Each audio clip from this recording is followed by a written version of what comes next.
Hey fellow coaches, today we're going to look at attack off 10. Again, with the Japan national team, we're going to try to create options off 10. So we're going to try to put 2 forwards, 2 back rowers. Our best ball carrier is always off 10. And then we're going to have an outside option off 10. So what we're doing is creating a shape which we call a triangle off 10 that gives us potentially always 3 options, and the 4th option being the 10 himself. So we'll do it in a small drill to start with, then we'll put it in a game-like situation to finish. And the other point I'd really like you to concentrate on today is just to watch the running lines of the players. It's really important that the players, when they catch the ball, are catching the ball early. Their first step is as straight as possible as it can, and then they're able to make the defender turn his shoulders, because that's what we're aiming to do, is always attacking weak shoulders. So I hope you can watch the session and learn today, and we'll have a chat at the end to see how it went. So now we're concentrating on the attack off 10 rather than off 9. So off 10 we're trying to get, again, 2 forward runners, 2 back row runners if possible. So here we've just set up the drill, 5 versus 3, 3 defenders defending on the 10, the first forward and the second forward. So 10 has the 2 outside options in the back rows and the 12 out the back with a supporting backs player. So we want the 10 to be making the appropriate decision. So if his defender drifts, we want him to show and go. We want to be watching the shoulders of the second and third defender to see where they go to pick the right option. So we're just going to add a 4th defender in here, and we want him to either turn his shoulders in or turn his shoulders out. And for the player outside the number 12 out here, he's got to be looking at that player's shoulders to see what he's doing. It's really important here that the forwards keep their own running line. You don't want them attacking the same space. So the inside runner, he's got to keep this defender busy. The outside runner has to keep this defender busy. So they're both running small unders line, but once the ball is in the hands of the ball carrier, the next forward's got to be the closest, got to be the second man in, so he's got to adjust his support line quickly. So that's good work there, very good work. Took the short ball, the outside runner adjusted quickly, cleaned out straight over the head of the ball, and would have created a quick ball in the game situation. So one of the key things you want to see about good attack is the options that the ball carrier has. Here you can see the ball carrier has 3 options. He has the short runner, he has the outside runner, and this player here should just be up a little bit closer there. And then he has another option there. You can see this defender now has turned his shoulders in, so the actual play we should be playing is to the outside here. But when you're looking at attack, if you're only seeing this in the frame, then it's not great attack, because then this defender knows he can turn in. Now what you want to be doing is making this defender thinking of whether he's got to turn in or stay out. Here when he's turned in, we should be playing to the outside. If he turns out, then we want to be playing to the inside. The other thing we've got here is nice shape on the ball carriers. The outside man's slightly in front of the inside man. We'd like our number 10 just to be a little bit squarer if he can. But as you can see, he's held up that defender there now quite nicely.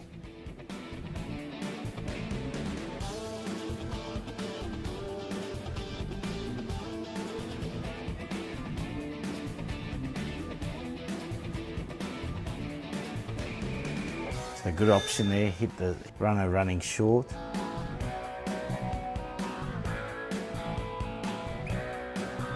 In all of these drills, we're trying to work as much as possible in the normal workspace they work in.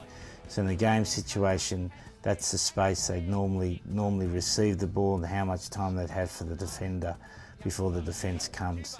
So workspace is really important in rugby training, that you keep it exactly the same as a game. So number 10 at the moment, just trying to explain to him that he's got a tendency just to go with the pass. Because he's going with the pass, he's tending to allow the defenders to drift. So we just want him to keep that a little bit straighter, keep his shoulders squarer. You know, 10s always drift but you want to keep them as straight as possible. If they can go at 45 degrees, we're quite happy for that. So there he does much better. And again, nice and square there, creates a space on the outside. Just explaining to the players there, want ideally those two runners to be in synergy. So running a nice straight line and then both cutting at the same time. So the 10's got the option of hitting whichever one, because they're holding their defenders there. So it's a very good line there from the forward. Got a one-on-one situation, and then you want the backs are playing as though they're playing off fast ball here. So flattening up, taking the ball on the line and keep the ball moving. So that was the best example we've seen so far.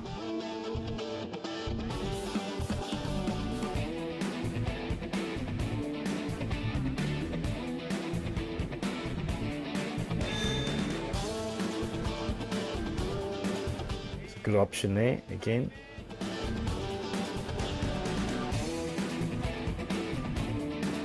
Although we're practicing attack here, we really want the defence to be in good body position all the time.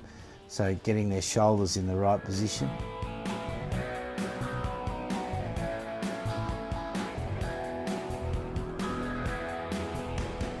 So that's a really good example of what we're trying to achieve. Both of the runners here have committed their defenders, so they can't drift. So therefore now, if there's a ruck there, we've cut out that whole defensive line by having two runners there, which then means that in this area here, if they've got 6 defenders, there's going to be more space on the outside. In this drill, we've only obviously got 1 defender. In the game, there'll be more defenders.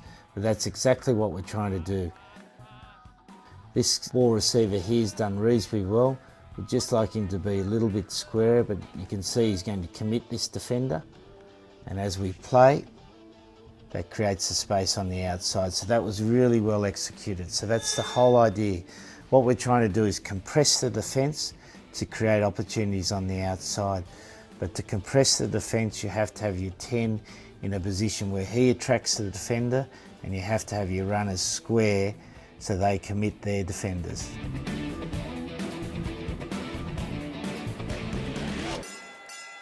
So last thing we're going to do is attack defence, and we're going to vary the numbers in defence. So I want people looking up and seeing where the defence is strongest and looking to attack in the weakest area.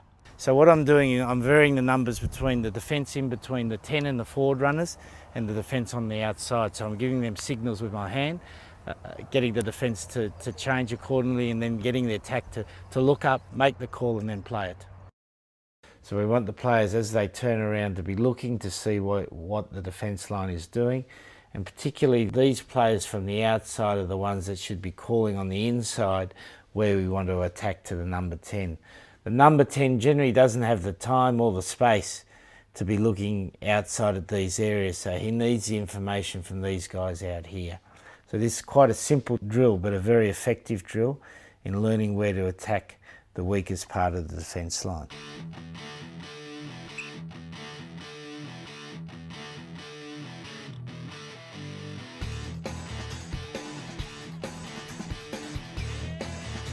So that's exactly what we want. The space was off the 10 there.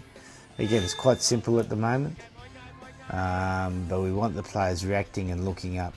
Too much in modern rugby, we see players not looking up and not looking at what the defence line is doing and just playing each play by the field position or the pattern. We need to get away from this sort of rugby. We need to give the players a framework to work in, but for them to make the right decision.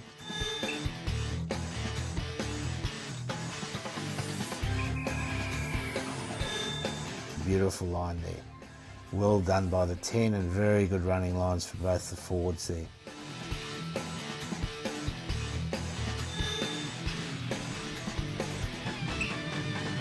The other thing you might notice is that we don't use cones.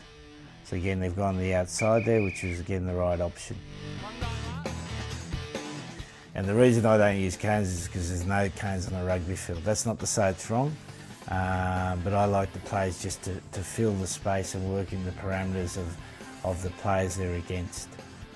But just explaining here that the back runner needs to take the ball a little bit deeper because he needs to have that time to make the decision on what that defender outside the tight defence around the 10 does. If he goes too early, comes out too early and takes the ball too flat, then he doesn't have that time, and that's when a lot of the time you'll see that outside defender here jamming in and cleans up that attacker.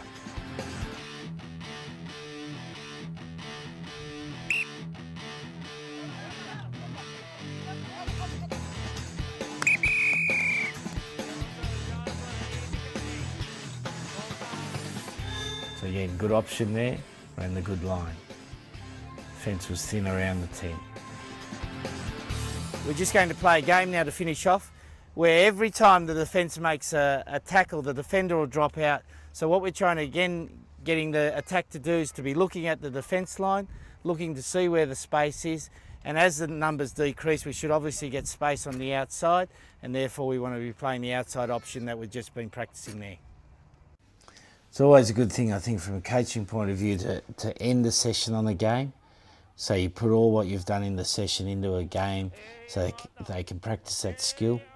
Again, make it competitive, have a winner and a loser.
So now we stop now.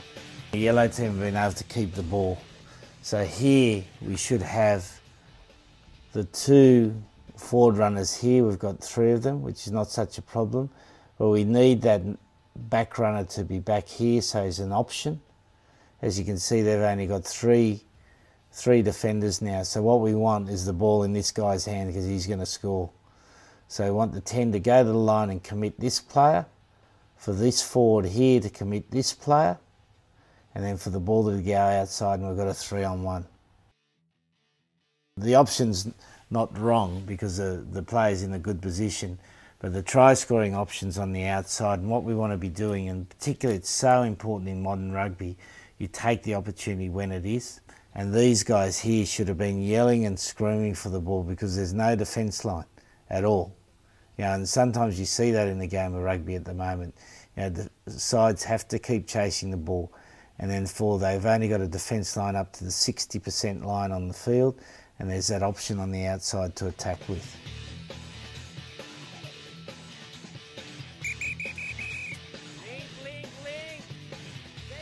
So I'm just talking to those outside guys now and asking them, did they make the call to the number 10? Unfortunately, they didn't, and that's what they got to learn. They got to be making those calls to the inside guys to make sure they get the ball in those situations where there's a try-scoring opportunity on. Just a coaching tip: if you're practicing attack defence, allow the turnover ball play to continue. You can see in that situation there that the yellow team didn't react at all to the turnover ball. You know, there's a lot of thought at the moment that after a turnover ball, the next 10 seconds is the most important time where you either can gain momentum in attack or close them down in defence, and that makes a lot of sense. So make sure at training you practice those turnovers so that the sides quickly react.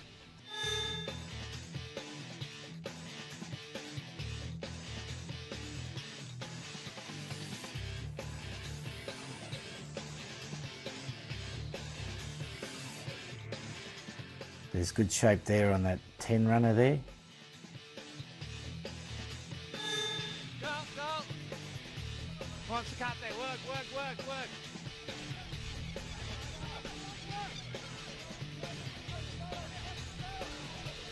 Set it, set it, set.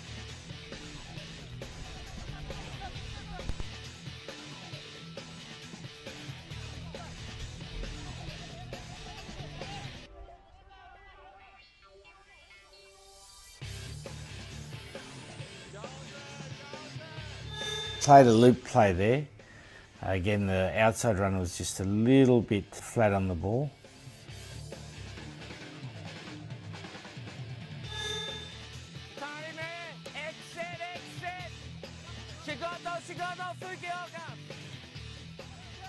We just hold that here. As you can see now, there's only one place this team can attack, and that's in there. But these players here haven't realigned and haven't created an attacking opportunity. So it's the responsibility of that next outside back to make sure these people are in an attack line and create that. Because the opportunity mightn't come on this play, but it's going to come on the next play. And as you can see here, this is the only area we can attack now. So that allows that team now to double tackle those ball carriers. And a double tackle means that you're going to get slow ball, which puts the defence in the most advantageous situation.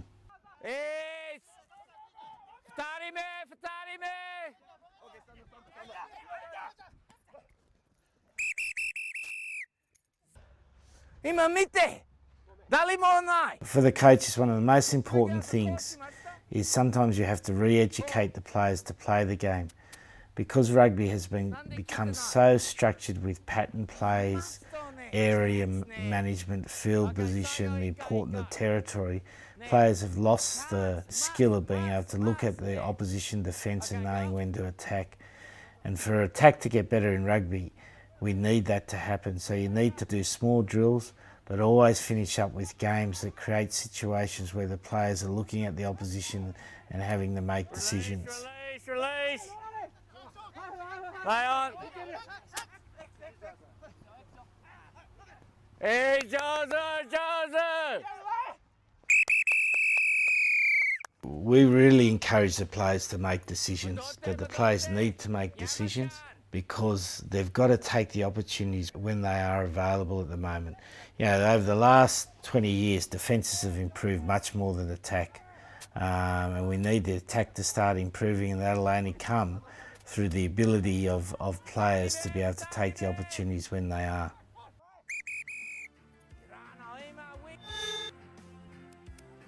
Just in summary for this session, it's been a good learning session for the players, and we've really wanted them to play against the defence, to manipulate the defence, to control the defence. So what we're trying to do is create it with shape off 9, create it with shape off 10, and then have the options on the outside. But all the time the players are looking at the defence line and looking to see what the best option is. You don't need to have pretty training sessions. You need to have training sessions that are effectively testing the skill of the players and testing their decision making. And by the end of the session, there was definitely some improvement in the players' running lines, in their ability to communicate opportunities. And if they did this consistently for a 12-week period, they would improve enormously. And to change players' thinking about the game, it just doesn't happen in 3 weeks. You know, you've got to continually practice and practice and practice because the players have been drilled in pattern rugby for the last 6 or 7 years. That you've got to re-educate them, retrain them, and be very, very consistent in your coaching and training process. The last session we tried to attack off 10. We gave the 10 two options on the outside, 2 forward runners running unders line, and then had a back out the back who's looking for the opportunities to go wide. So what we're trying to do is initially compress the defence by having runners going through the defence line. When the defence line is compressed, then we want to be able to play to the outside. So we're always trying to give the 10 the options to play where the defence is weakest. We put that in a game at the end where we had decreasing number of defenders. The boys got a little bit tired and a little bit ragged, but still the understanding of what they were trying to do, I think, came through the session. I think all the time when you're playing your game of rugby, you've got to have a point of difference, and ours is trying to be skillful. If you've got a big physical side, then obviously you can smash the ball over the game line. But if you haven't got a big physical side, then you've got to give your number 10 options to play with. And they've got to be options that hit the line, go through the line, and options that go outside the line.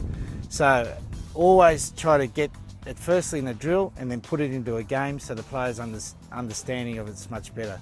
So make sure, guys, you really try to look at your coaching, see how you can improve the skill level of your players and the understanding of the players by doing a combination of drills and games. And always finish off with a game. It's a good way for the players to finish the session and they want to come back tomorrow. So good luck with it, boys.